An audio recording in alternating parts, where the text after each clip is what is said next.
네, 여야 간 이 협치가 좀 필요한 시점으로 보이는데 이 여야 대표는 조만간 만날 것으로 보입니다. 이 회동을 두고 기싸움을 벌이기도 했는데요. 잠시 보고 이야기 나누시죠. 김기현 국민의힘 당대표께서 밥 한 번 먹자, 술 한잔 하자 이런 말씀을 하시는데 제가 거절을 했다는 그런 얘기가 있었습니다. 토론을, 논쟁을 아니면 대화를 합시다 했더니 그건 또 거절하셨습니다. 마치 야당이 대화를 거부한 것처럼 언론 플레이를 한 것에 대해서 매우 아쉽게 생각합니다. 밥 먹고 술 먹는 거는 친구분들하고 하십시오.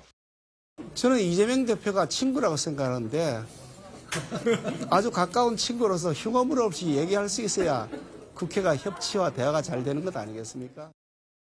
네, 변호사님 지금 어쨌든 이번 주에 정책 대화를 하기로 양당 대표가 합의를 했습니다. 그런데 김기현 대표는 또 TV 토론까지 하자고 주장을 하고 있거든요. TV 토론 가능하다고 보십니까?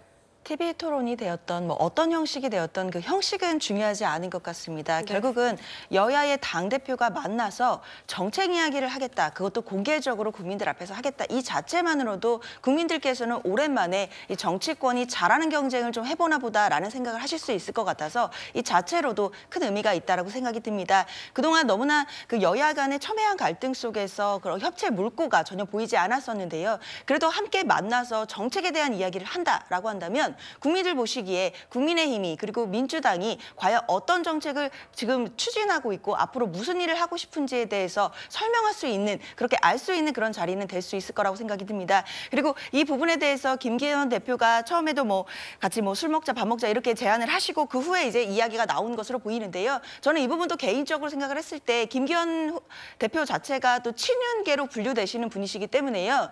이 만남 자체가 대통령실의 의사와 전혀 그런 부분들이 전혀 반영이 안 됐다라고 생각은 안 듭니다. 그만큼 윤석열 대통령도 대통령실도 야당 대표인 이재명 대표와의 협치라든지 통합이라든지 이런 부분에 대해서 문제의식을 갖고 계신 것 같아서 저는 이 만남 자체로 이 물꼬를 터서 좀 더 국민들 앞에 협치하는 모습을 보일 수 있는 계기가 됐으면 좋겠습니다.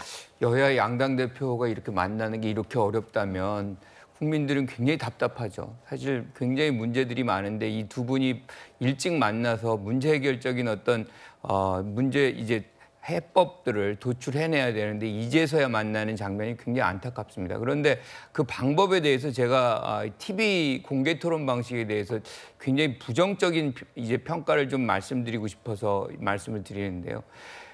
TV 토론에서 공개적으로 이렇게 한다 그러면 결과적으로는 어떤 결과가 나오냐면 싸움이 되거든요. 네. 본인들의 입장이 적절하다. 내가 맞다. 국민들이 지금 이 시점에서 그 장면을 보고 싶은 건지 아니면 밀실에서 누군가 모든 얘기를 다 꺼내놓고 나중에 나와서 우리가 이런 거래 합의를 했습니다. 민생을 위해서 어떤 조치를 해 나왔습니다. 이것을 원하는지 저는 명백하다고 생각을 해요. 그래서 지금은 공개 토론의 방식이 아니라 오히려 어디서든 진짜 숨은 데서라도 두 분이 만나서 뭔가를 해결해가지고 결과물을 국민들에게 보이는 이런 회동이 돼야만 한다 이렇게 말씀드리고 싶습니다. 네, 형식에 상관없이 여야 간 생산적인 논의가 좀 이뤄져야 할 것 같습니다. 이 정치권 상황까지 짚어봤습니다.